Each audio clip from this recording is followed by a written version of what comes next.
Right. Okay, so for the recording, welcome everybody to the January WCA members meeting. And the first item is going to be the February 4th workshop, which Christian and perhaps others are going to be talking about. Cool. Yeah.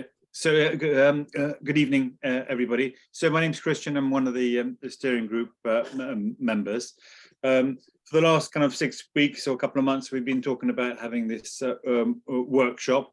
And basically the main aim is to get everybody together, learn from each other as to what we're all doing and lessons learned, and then come together and work out what our priorities are going to be and how we can work together to kind of be more influential and so on. Julie's been helping me a fair bit as well. So Julie, there, do you want to say hi, Julie? Yeah, hello everyone. Hi. I think most of you know me as the founder of the LEAF group, the Local Environment Action Friends, that is. But I've started to, my career has always been in marketing and communications, and I've started to help out with WCA comms as well. And I'm sort of leading the charge on trying to drum numbers for this event. So it will be my fault if no one comes. So I've just got a couple of slides just going to run through just to bring people up to speed as to what this workshop's about and how it's going to be. So I'll go there. So I'll there, but do kind of chip in, Julie, or anybody else if I've forgotten anything. So if we go to there, and if I open that up, hopefully that's working. Is that all right? Is that coming through? Yeah. Okay. Yeah. So workshop planning. So it's going to be on the 4th of February. It's going to be at the Corn Exchange in Devizes. We were originally thinking about having it in the south of the county, but due to feedback and everything else, we're going for the Corn Exchange. It's a big old venue, so it's a big room. So we've got to try and get as many people there as possible, not to feel like we're rattling around. The times will be from 10:30 through till 5:30. This is for the workshop session. There's then going to be a party, a fundraising type party in the evening, and I'll talk a little bit more about that. The timings, so the morning is going to be a little bit more front loaded, so it'll be kind of inputs from the various different member groups, so LEAF and Bradford-on-Avon and so on. We'll give a bit of an update and things that they've learned over the years, etc., so that we kind of more of a learning session, that one. Interesting, yesterday we had a meeting with Bath Community, Bath and West Community Energy. They were keen to do an input, and then also realised that NADA Community Energy and Salisbury Community Energy also wanted to give an input. So we're looking to coordinate all that, and Nick Bird and Sarah are getting in touch, and so that'll be quite interesting, getting those together and then giving us all an input. We also had came along, so Culture Declares an Emergency also came along, and some really interesting ideas of how we can run some of the workshop, and we're likely to look at letters to the earth and so on as part of some of that workshop. It should be really interesting. Finished that meeting being quite excited about what it might be like and how we can all share our vision and so on. The afternoon is going to be more around agreeing priorities, how can we work together, and how can we increase our influence, and so on. Then and then we're going to have a fundraising gig in the evening, ideally to help raise funds for how we work and also for the workshop. I'm just going to go through some of the costs, which I haven't shared with anybody else yet. So the venue's costing about 500 quid for there's going to be a band, a couple of £100 plus ticket sales. All the sound and lighting's free because there's someone who does that. The printing, etc. We're talking about a budget of about £1,000 to run this day. That's why we need to sell some tickets. If we sell 65 tickets, we break even. For this is for the evening session. So it'd be really nice. Should be fun. we've got a band called Seize the Day, and maybe another band which we're looking at booking and having generally a fun evening with bar and some food available, etc. What would be ideal is people make little parties and bring their friends for this evening session. That'd be great. The room can take 400 people, so there's a potential for us to make a fair bit of money. But I think if we finish up at 200, I should be absolutely delighted, and then we'll make some profit. I'll leave that. Okay, but so far we've only got 19 people who've booked for the workshop. So we would love it if people could today book their place on the workshop. It just helps us to plan as to whether we need to provide food or not, and so on. So, and bring people from your group and try and get them to book their places. And tickets are on sale. Oops, well, I didn't mean to do that. Let me just go back to that there. And so yeah, and that was the band performed at in Salisbury, and we came along there, which is why we know that they're really good, and we all had a good time. So do book your places on there. The links have gone out in the newsletter and so on. I'm going to put the link for booking your place at the workshop in the chat in just a minute, or Julie. I've just done it. Okay, well done, thank you very much. So, but do kind of it'd be good question and answer session now about the workshop and so on. Oh yes, and what I was going to do is I was going to go through the list of groups that are going to be talking. So bear with me a second. At the moment, we've got Climate Friendly Bradford on Avon. We've got Leaf, which is Julie's group, which is based down kind of Wiley Valley and around there. Got Corsham, Climate Action, Salisbury Community Energy, Nada Community Energy, and also Bath and West. North Wiltshire, Pusey and Devizes talking about retrofitting. Salisbury XR showed an interest. And then also an input from our old youth group. We just spoke with them just before this meeting, and looking to do an input about how lessons learned and how to get more young people involved in some of the stuff that we're doing. Open for questions. Anybody? There were a couple of points in the chat about. Oh, go on then. I haven't looked at the chat. Yeah, about COVID mainly, and whether we're going to be wearing masks and stuff. I mean, I would thought, I mean, we should be in line with with the prevailing guidance on that, and I think the guidance at the moment is there's no obligation to wear a mask, but you're entirely free to wear them, and it should be entirely people's individual discretion, I think. And if someone wants to wear a mask, that's absolutely fine and to be respected. And if someone doesn't want to, I think we should respect that as well. I think that seems to be the government position, and generally sort of seems to work. So as people say, bring your mask if you want to, and if you want to wear them, we'll absolutely respect that. I think would you agree, Christian and Julie? Yeah, absolutely. I think it's as with any other events, we'll follow guidance.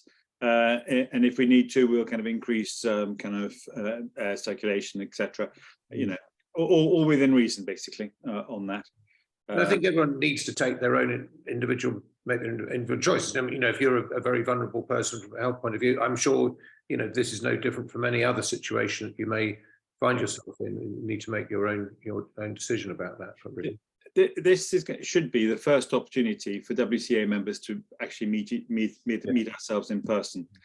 So we've been running for nearly 3 years now, and apart from for the first couple of months, we've not had an opportunity to meet each other or to spend any social time with each other, which is why we've put this kind of fun evening in there. So we're hoping that people can, because sometimes it's all a bit too serious. I mean, it is extraordinarily serious, the whole thing, but we need to have a bit of fun. And like I say, this band is great, and the musicianship also is superb, I must say.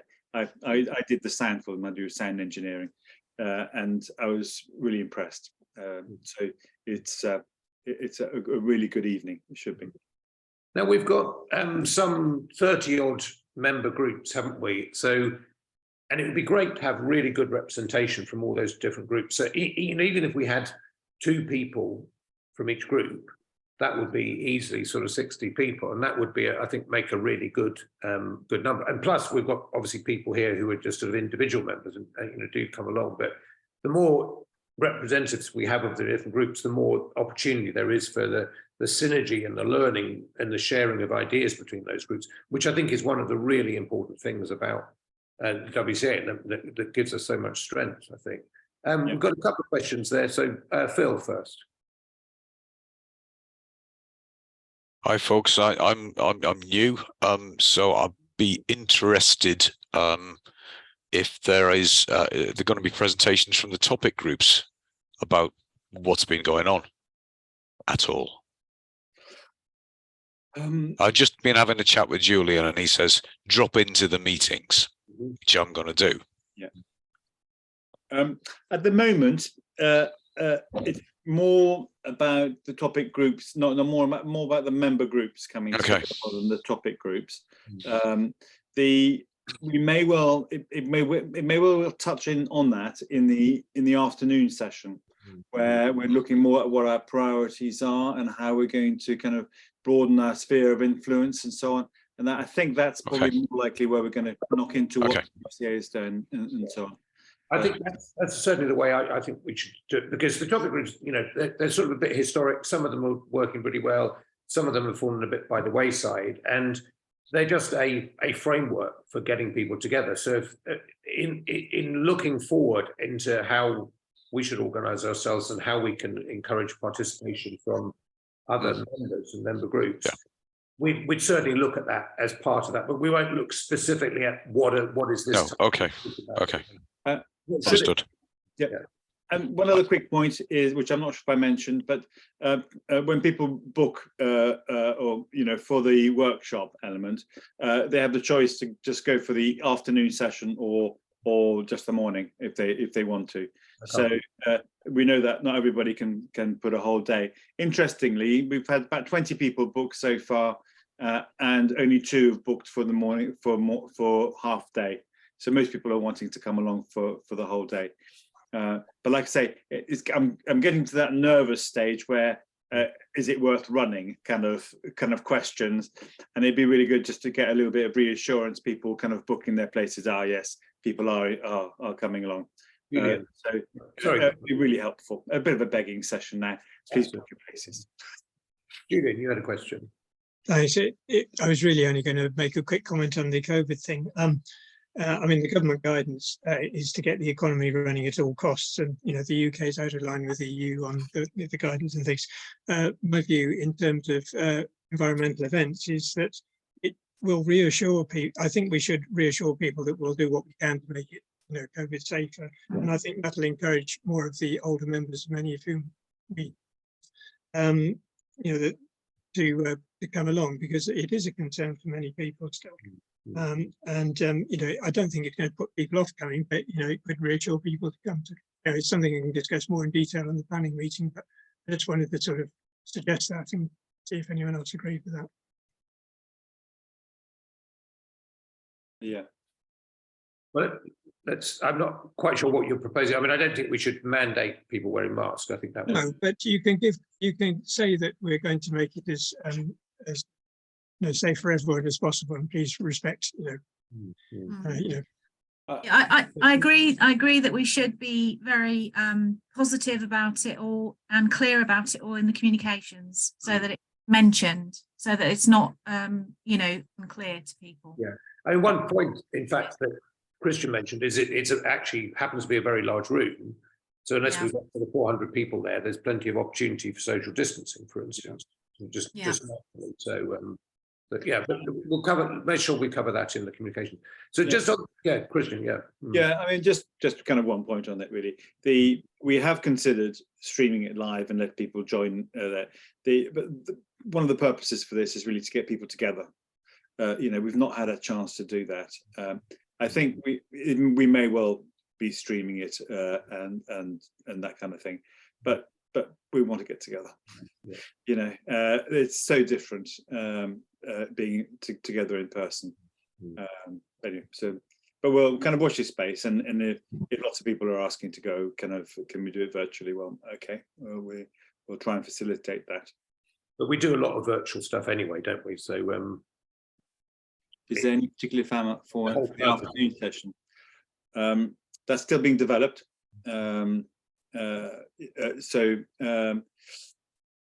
Yeah, kind of watch this space really. No, to be honest, but it will be kind of an opportunity for people to kind of express what they want, what their priorities are, and to try and agree that.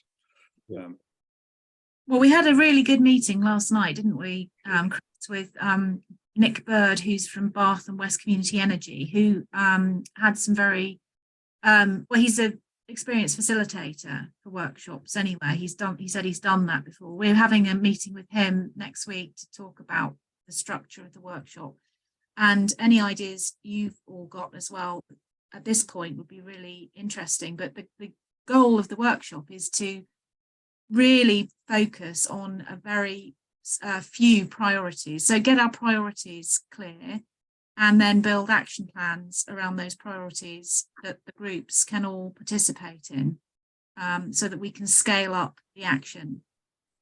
In a nutshell, that's it. I did put a flyer, by the way, and right on the chat, there's a PDF file with a flyer on there, which has a bit more detail about the day and what will be happening through the day, and the goals for the event. So if you can download that, it might help a bit.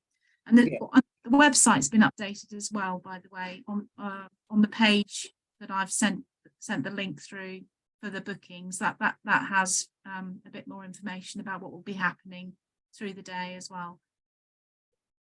great, thank you very much, Christian and Julie. And so I hope people are going to sign up. The other thing is, word of mouth is always the best way with these things. So if you get a chance within your own groups just to say, look, this is going on, if you're interested, any member of your group, doesn't have to be someone who regularly attends the these sessions, but we would love to see people from as many people from different member groups as possible. So perhaps you could download the thing that Julie just shared, and ping it around your own groups, and just let people know about it. That would be great if you can. Yeah. That's absolutely brilliant if you can. I can't tell you that we were talking to some youth group members earlier, and the hardest thing is to get the word out there. So if you see anything on Facebook, or anything that we post out online, if you could share that and like it, that would make a massive, that would help hugely. Only me doing it, so it would be really helpful. Particularly if you can put some sort of personal recommendation or referral within your own group. I think, it is relatively low at the moment, but then we've only just recovered from Christmas and New Year, so hopefully it will pick up very strongly in the next couple of weeks. Let's hope so. Okay, brilliant. Next point, Bill, if you don't mind going next. So it's just okay, I can do that. I'm sorry, I'm not visible. I don't think I'm visible. All right. So February 21st, council rally and question time. Yeah. Okay, so since 2019, I think 2020, we attended outside the full council meeting in February, which is a sort of anniversary of when they declared a climate emergency in 2019. So the idea with doing it again is just to reinforce the message that they need to do more, and obviously congratulate them on anything they've done, but certainly to put the pressure on by having people outside making some noise. It's always been pretty successful. I think this year we're going to have it will be different, I think, because one big thing has happened, and that's that the incinerator, which has been up forefront for the last 2 years at least, will probably not be showing, because the inspector has taken all the information away and is thinking about what to do next. I don't know whether we will have heard his decision by then, but he did say February, March would be the time that the decision would come out. So Whether the incinerator guys come along or not, I don't know. But all I'm saying is that they have been there consistently over the last 2 or 3 years, which has helped the numbers and made some noise. And we're still organising things like getting Samba Band out there and other people.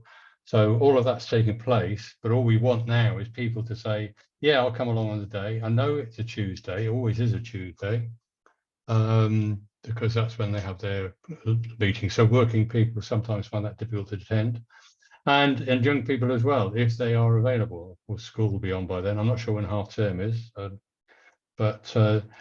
the idea is to get outside with a large number of people, make some noise, make some statements, have groups, as we did last year, talking about what they have done in the last 12 months to an audience outside, and also invite some of the senior councillors involved with the climate action in the council to come out and talk to us and tell us what they are, how they've got on the last 12 months, what difficulties they've found and what they've achieved, because I think it's actually important to hear from them where they think they're going. So it starts at meetings. The meeting in the hall, their hall, starts at 10:30.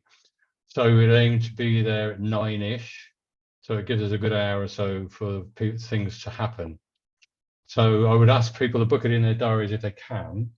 Obviously, we'll be making announcements on it later, full announcement on it later. And we will, Christian, I hope we'll be having a marquee there so that we can get some shelter. I think it will be in County Hall this year, although it hasn't been for the last 2. I'll make sure we know where it is before we send out the formal note. And we'll be organising where it goes and the freedom to actually put it up, etc. So that's not a worry to anybody. Just come along and join in what could be quite an interesting time. Certainly bringing the councillors outside to talk to us is always quite interesting.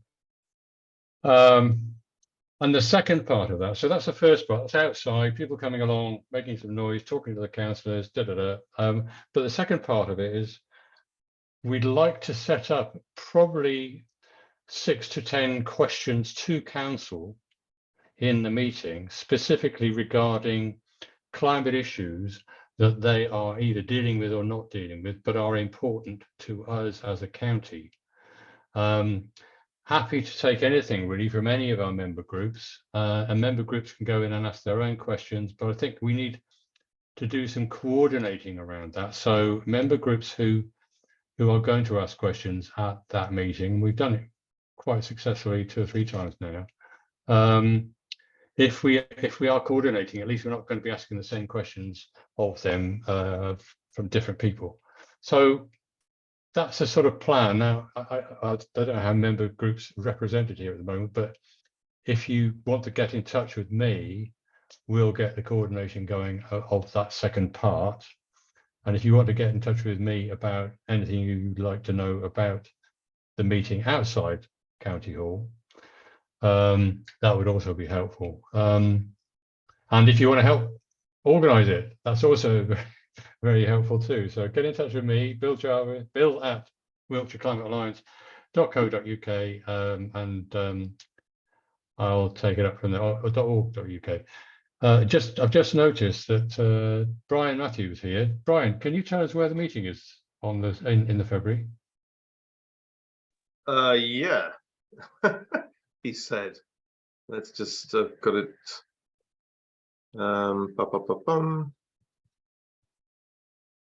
Full council starts 10:30 at Council Chamber, County Hall. Okay, it's County Hall, so we'll organise it around that then.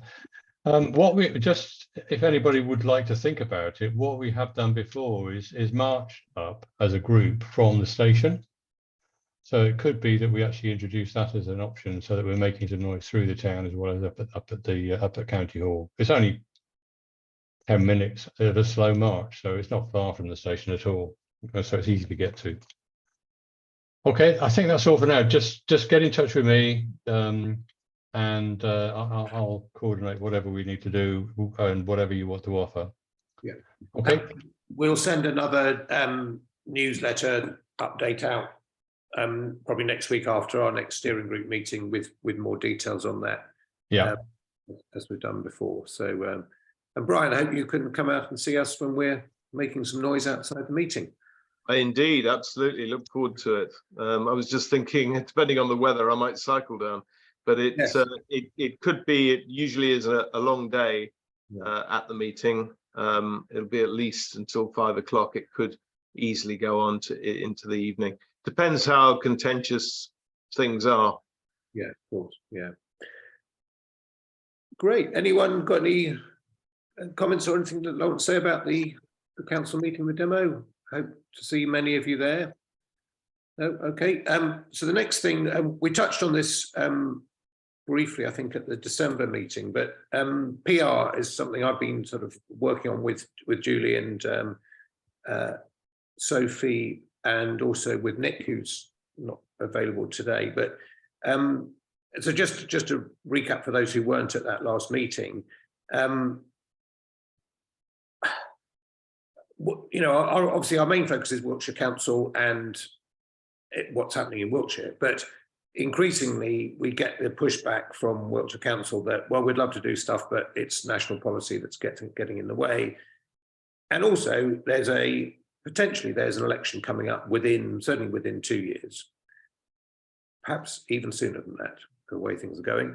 And so national policy is becoming, I think, a more important issue for both those reasons. And there's been quite a lot about,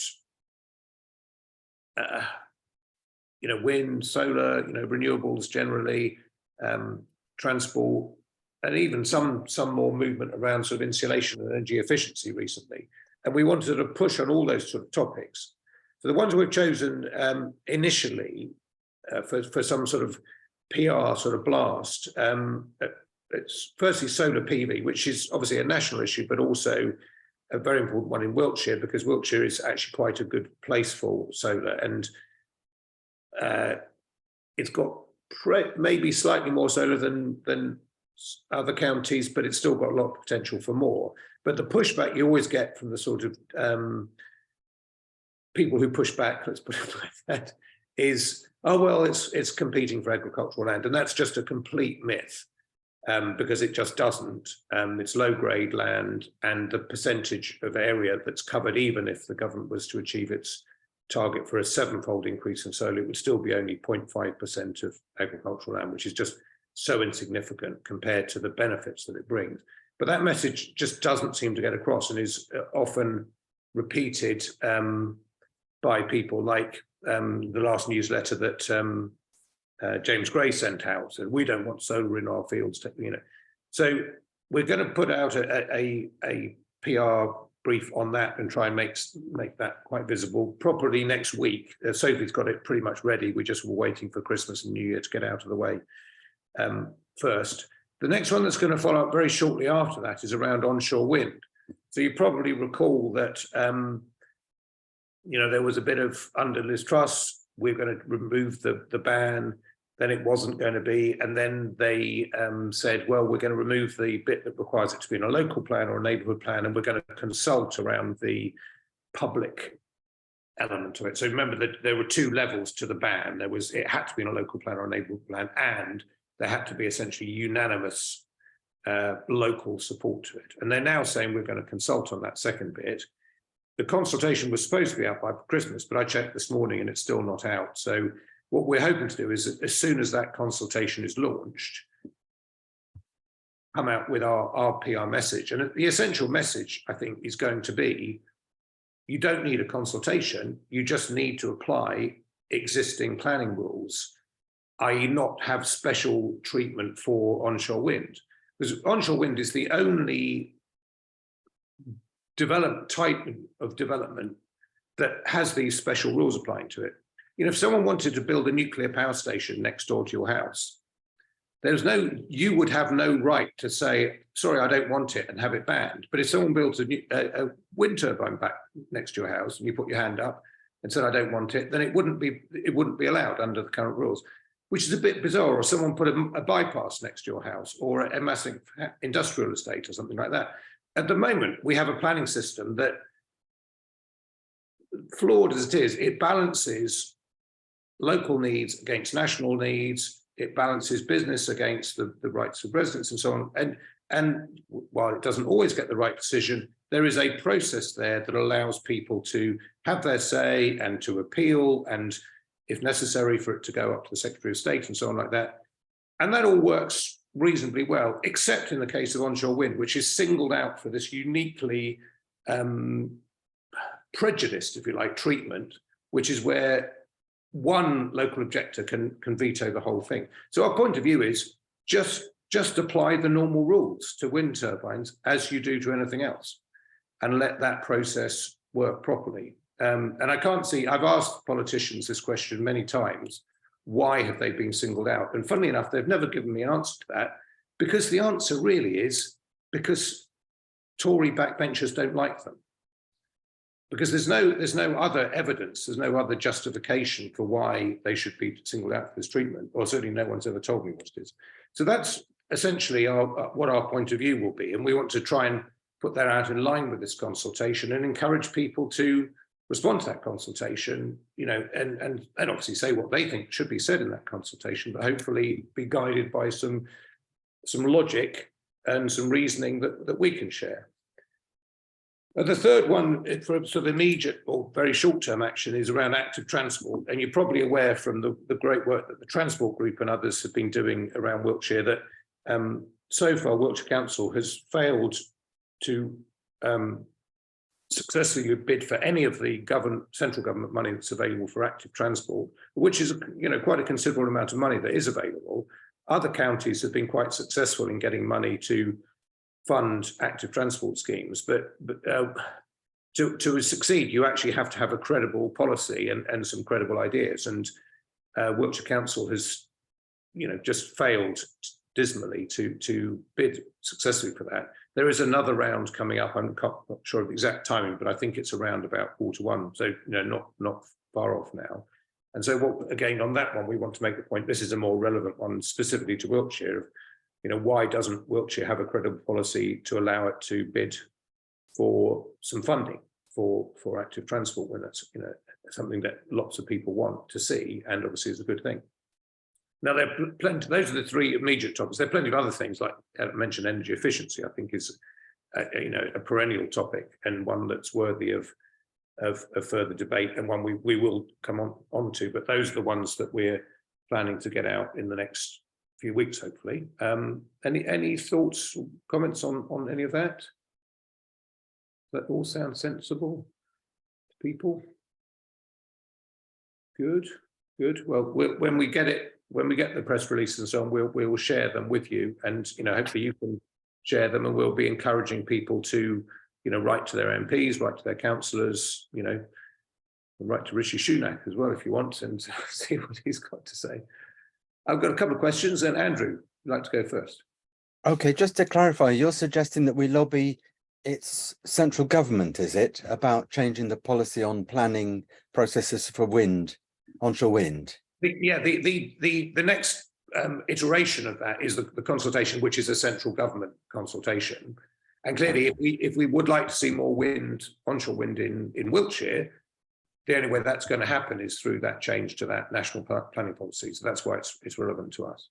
Okay, and going back to solar briefly, there's a large solar farm proposed in South Oxfordshire, I think, and I'm a member of one of our neighbour groups, Bioabundance, and they are getting people very coherently rallying around to oppose it, unfortunately, because it's big, because it's solar, because it's near their house.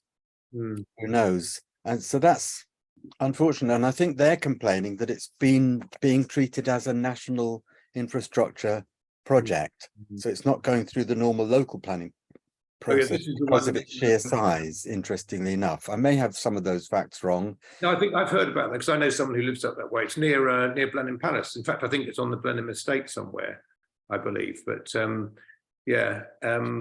It is, of course, have their opportunity to have their say on that. So yes, it is very large, of course, but one of the arguments about it's okay to use medium to low grade agricultural land is that perhaps we should be reducing the amount of agricultural land that supports livestock either directly or through growing feed anyway, and diverting it to renewables like solar energy and and carbon capture through trees. Mm. I'll leave it at that. Thanks. Thank you. Brian.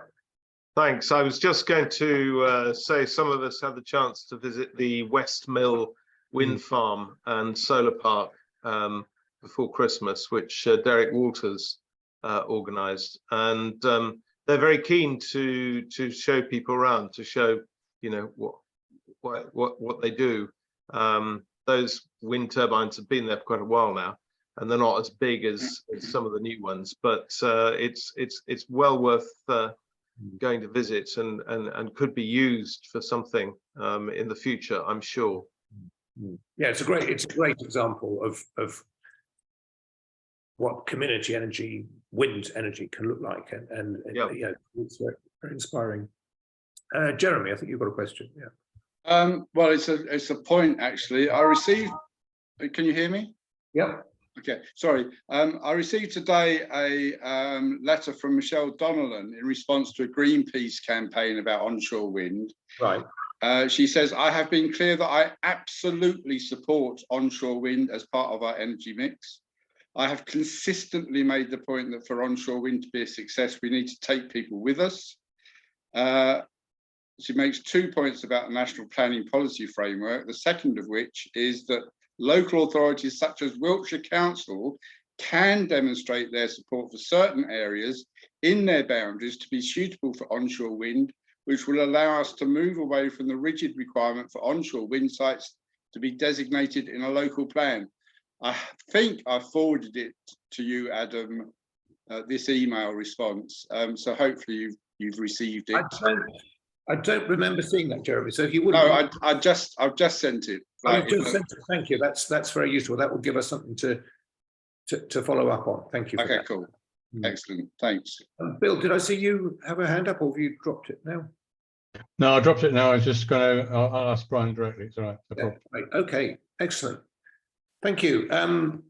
Right. Well, if there's nothing else on that, I'll move on to just a very quick whip round, sort of New Year's resolutions. If it's not too corny, if people have thought of something, I'll kick it off. And I think what I've got to say is, I think is very related to what I've just been talking about, actually. And it's something that's why I'm sort of quite fired up about it, because I think, when I sort of survey the sort of climate change and environmental landscape, try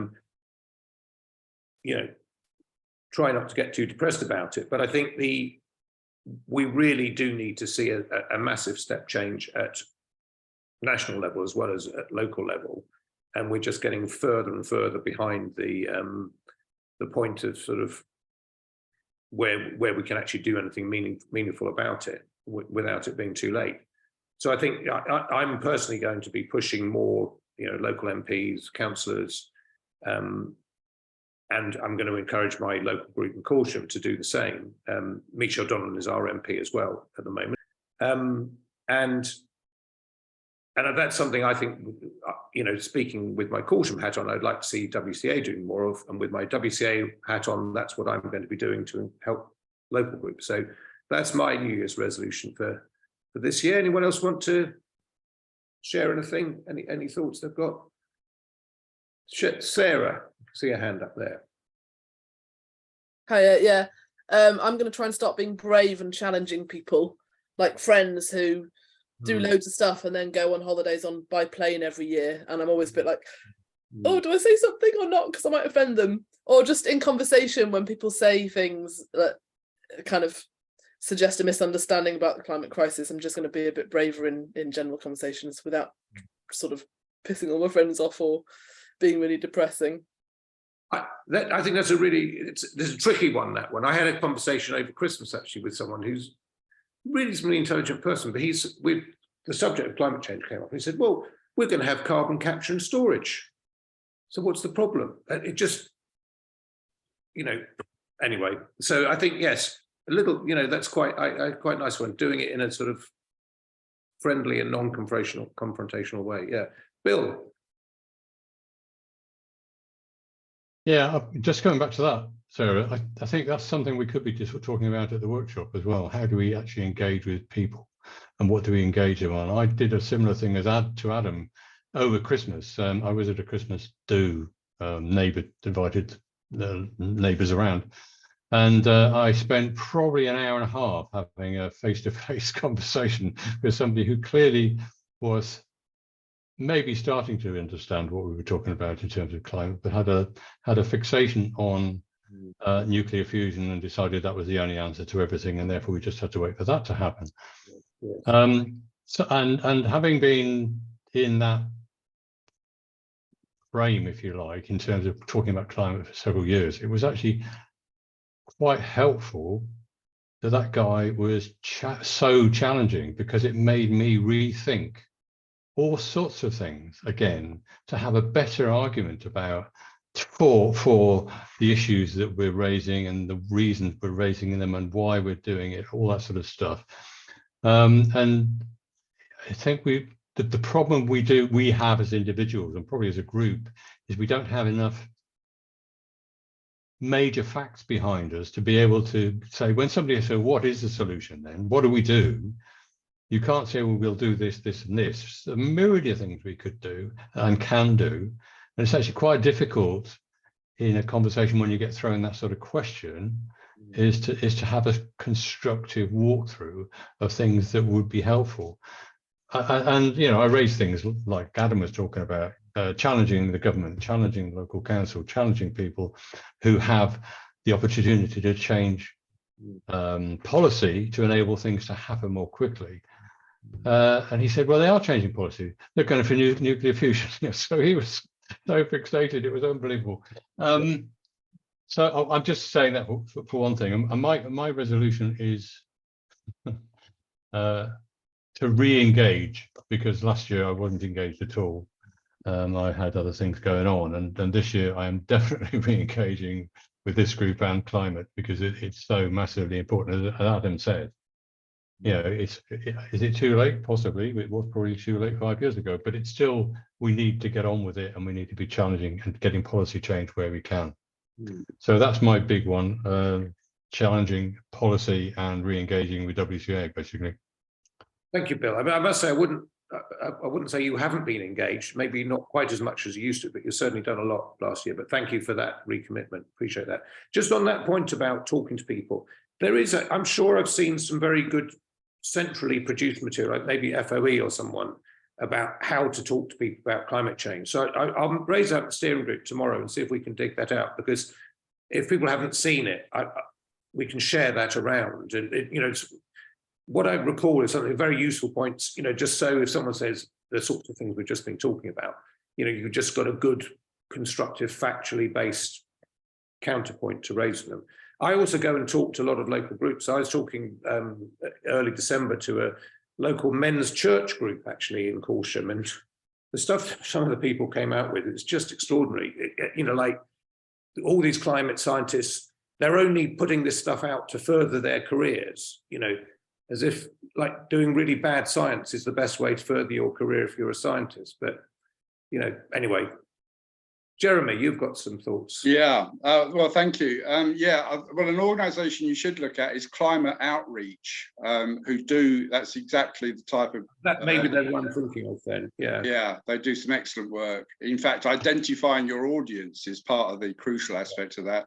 What I wanted to do is give you all a heads up about a series of programmes that have been on Radio 4 all this week at 9 o'clock in the morning by Amal Rajan. Oh, yeah. They're all about climate. So 5 programmes, each 45 minutes long, going into depth about behaviour change, government responsibilities, markets, capitalism, green capital. You know, it's an amazing set of programmes. Some of these sort of things in there, they had a guy from an organisation called Jump, Take the Jump. Yeah. They've got a 6-step plan for individuals, which is different to the normal set of steps that individuals could take, and seem entirely doable for individuals. I would recommend that. One fact that came out of this second programme, which was on Tuesday, I think, when it was on Tuesday, was apparently 3 billion, Greta Thunberg apparently has raised this as well, 3 billion people on the planet live on a carbon budget less than the average US domestic refrigerator. So if we're going to have any climate justice here, you know, we've got a big step to go. Anyway, I recommend that set of programs. It's absolutely brilliant. Thank you. And thanks for the links. I think people have already been sharing some links there on the sort of information we've been talking about. So appreciate that. Thanks. Julie. Yeah, so I mean, within LEAF, the LEAF group, that's the Local Environment Action Friends. What we want to start to do this year is to be the change. So we aren't going to be just doing stuff anymore. You know, I mean, we are going to be doing stuff, but we're going to be actually taking action that is visible action. So, for example, we've been talking in our area for years about tree planting, but nothing's happening.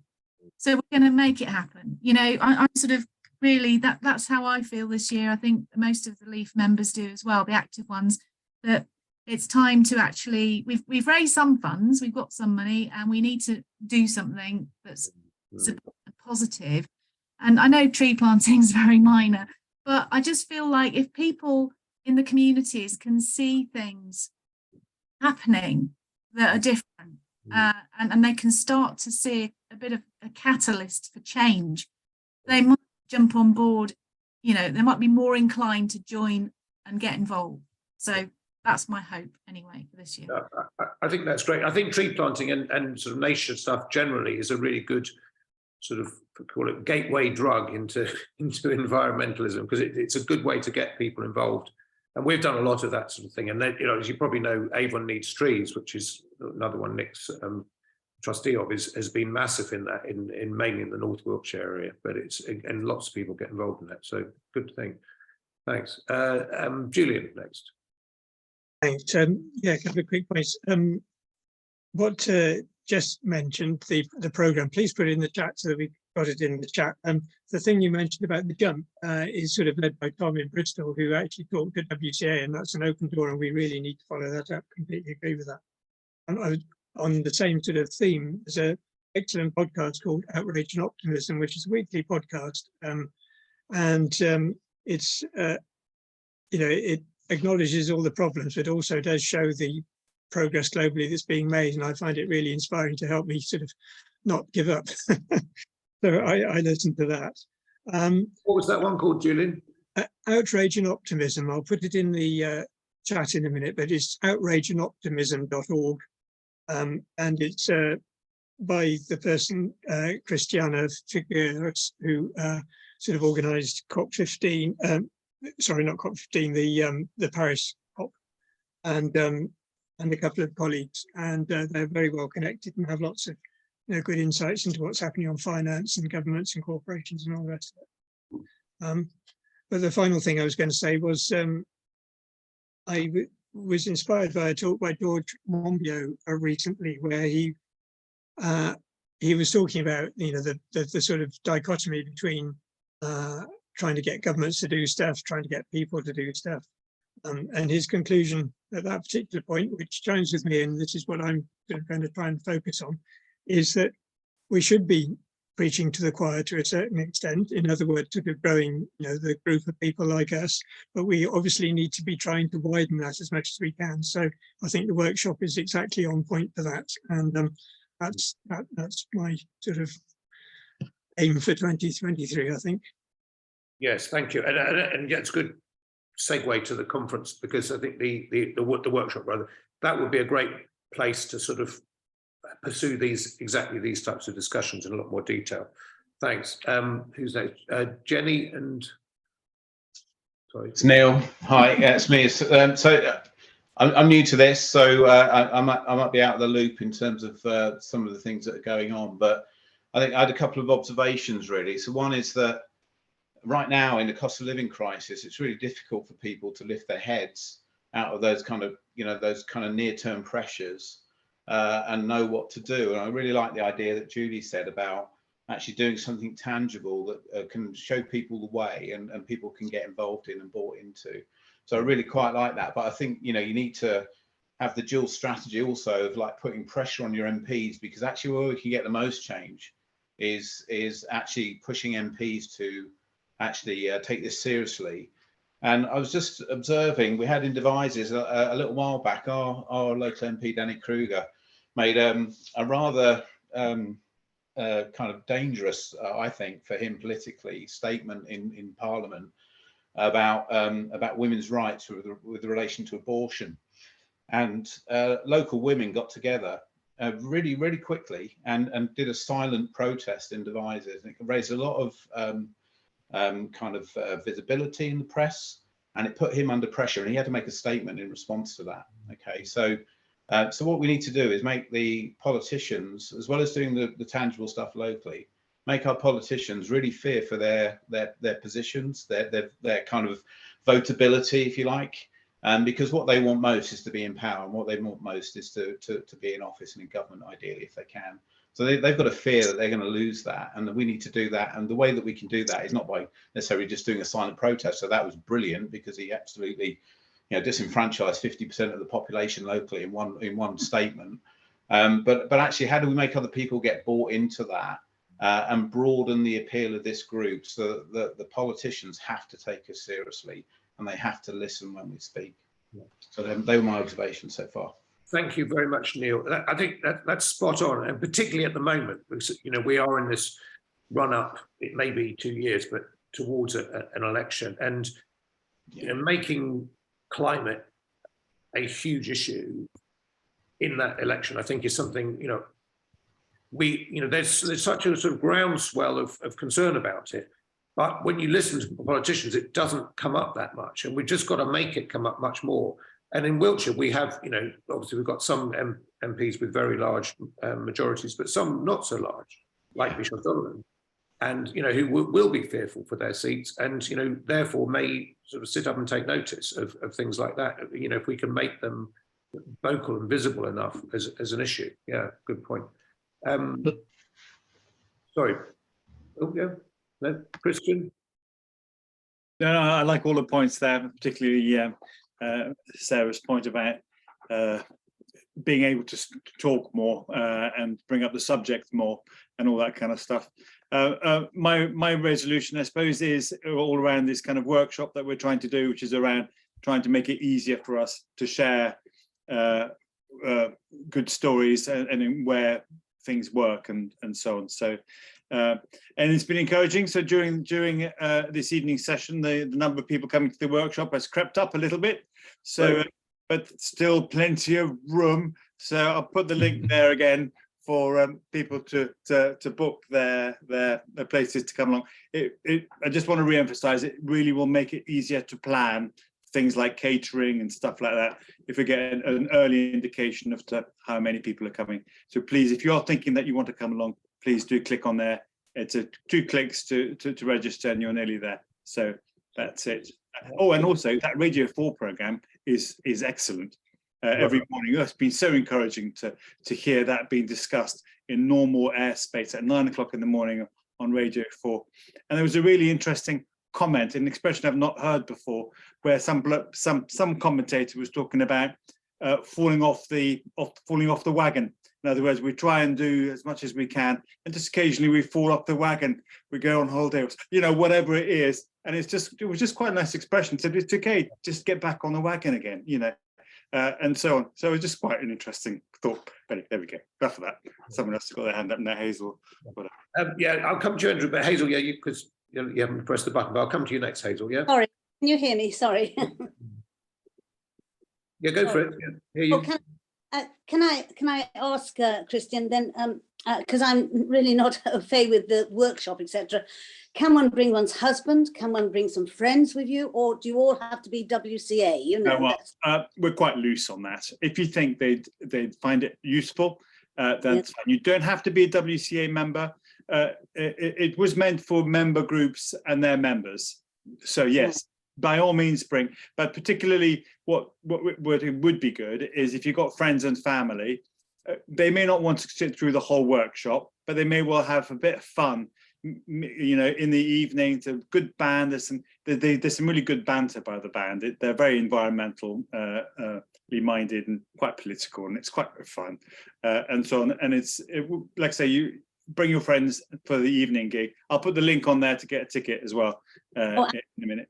And sorry, Christian, do you pay for the workshops as well, or what? The workshop's free. Yes. So that's free, so no charge at all. And for the evening session, we're hoping that that's going to help to fund the day and maybe a bit more if we can. Tickets for concessions are £7.50 per ticket, or £15. But we'll leave it up to people to what rate they want to pay. So we're not going to go chasing around looking for student cards or anything else like that. It's up to individuals as to what they think they can afford. Basically, it's a donation. Thank you, Christian. Thank you for the ticket there. Julie's gone straight on there. Can tell she's the comms person. If you want to book a ticket for the evening gig, which is going to be really good fun, click on that link, get yourself a ticket. We just need to sell 60 odd, and then we've got all our expenses for that day covered. Brilliant. Andrew, next. Great, thanks, Christian. Great organising the organising group, and some really good resolutions I've heard already, like singling out Julie on actually doing it. You know, if you plant a tree, it's only going to be 7 years old by 2030, and its job is to soak up carbon. My resolutions, I think, one is going to be to make this the year that agricultural methane arrives as an issue, with campaigners, with authorities, with the public, and with farmers. And the other one, I hope, is that we can help the arts scene, culture, the arts, visual arts, performing arts, to work with us to express their concerns about the climate and get some of that out into public spaces as public art, because Wiltshire needs some artistic visibility of the climate emergency, and artists, really so many of them, are really wanting to express their own personal concerns. So I hope that's my resolutions to help make that happen this year. Thank you. Actually, on that point, Andrew, I'm also involved with Pound Arts in Corsham, and we do quite a lot of environmental stuff, and the board and the staff there are very committed to that. So something we could talk about later, about how that works. Claire, just unmute yourself. Hi everyone. On the issue of New Year's resolutions, my resolution is to get back on the wagon food-wise. I'm doing my menus tomorrow because I fell off the wagon food-wise big time for Christmas, just too many demands. The second thing is to communicate. I think the most effective way of communicating is to talk to people about what you yourself do or don't do, and so that's to communicate what I'm actually doing. And particularly, I think there's a kind of opportunity, if you call it that, which is that I've only really become aware that this year is likely to be an El Nino year, so I'm getting ready to barricade my house against the sun, and I'm thinking about all the old people who live around me who are going to really struggle. So that's what I'm going to be talking to people about, because that's talking to people about how it affects them. And I too have been listening to the Radio 4 programme, and that message came through really loud and clear. Don't talk about polar bears on ice flows, talk about how you felt last summer, because this summer could well be worse, because it's likely to be even hotter, and it's hotter in Europe now. So those are my resolutions. With regard to the Devizes event, I've just been looking at how to get there and get back. Is there going to be some sort of transport sharing thing? Because there's nowhere to get there very easily from Salisbury to stay for the evening event, especially. I'm going from Salisbury with a friend, and you can cover space in our car if you like. Yeah. Oh, great. Thank you very much. Claire, you do raise a good point, and we're going to have to put some thought into that, into how we can facilitate lift sharing. So I'm not quite sure what that will look like, but it's a good point that you've raised. And I know that Salisbury XR is thinking, or Salisbury and Salisbury Transition City is thinking of getting a bus together. Oh, okay, all right. But I don't know how well they're progressing on that. I mean, it'd be really good if the various different groups do that, kind of get minibus or whatever together and help organise that. So, but so much we can do, but we try. Let's pick that up at the steering group tomorrow, Christian, because I think if we could do a sort of informal lift sharing clearinghouse sort of thing. Someone saying, well, I'd like to come, but I need transport from Salisbury to Devizes, or someone says, well, I'm going from Salisbury to Devizes. If we could match people up that way, that would be great, wouldn't it? But particularly for the evening, because if people are only staying till, the afternoon, but people want to stay for, it's quite complicated actually, isn't it? Yeah, All that going on. let's give that some thought. I'm sure we can put that in the in our next iteration, and that might help boost attendance as well. Yeah, and if anybody wants to volunteer, sorry, just on this point there, because we're kind of draining a little bit of workload. If anybody fancies coordinating that kind of activity, do let us know. It's an ideal volunteering role. And just kind of send us an email or something like that if you fancy getting stuck in on coordinating that to help that event be good. We'd love you. Send me a quick email. I'll put it's christian@wiltshireclimatealliance.org.uk, but I'll put the email address in there if you fancy volunteering in that way. Yeah, thanks. Bill, back to you. Yeah, so long since I put a hand up, I can't remember what it was now. However, I just come back to a couple of things that have been going on in this meeting so far. I'd just like to reinforce what Christian's saying. And if any about attendee, if you take nothing else away from this meeting, please have a resolution to come to our event in February. So, and I'm talking about the workshop, because it is so important we get together. In 2020, before we had our annual out in front of the council hall, in the January, we had a meeting. It was before WCA, just before WCA was formed, but out of that meeting, and I think 60 people attended, if I remember right. Unfortunately, I was away, but I think the 60 people, and it was incredibly inspiring in terms of knowing that there are a lot of people around you who have are like-minded and think, or I try to think about what they can do about climate and climate issues. So it is a massive thing to do, and face-to-face, if you can at all, is hugely important, because you get to talk to people who've had the same experience as you, like we have tonight. So I would actually just reinforce everything Chris is trying to do and come to that session. And also bring your friends is a good idea. And I think go back to your groups if you're in them. Please go back to your groups. So resolution 2 from this meeting, go back to your group. Even if you only speak to one person in your group, whatever group that might be, speak to them and say, are you going to come to this? Because it's really good for our group to have a couple of people there. So just think on that as you leave this meeting tonight. But please, please, please come along, because it will be good for us and for you and your groups. That's it. Thanks, Bill. Okay, anyone else got anything they want to share? Clive? Yes, I'm from Cologne, and we have made our New Year's resolution. Well, actually, it was triggered by the national statistic that we found out 3.3% of domestic houses have solar panels on the roof. And we thought we'd do a survey of our community or our parish to find out what our percentage was, because there appeared to be so few. When we were quite surprised that actually we came out exactly 3.3%. But we've still gone ahead and published our findings in our parish magazine, and are making that our New Year's resolution to try and push, awareness that solar panels on the roof is a good decision, and try and encourage more of our parish members to go down that road. And on a county level,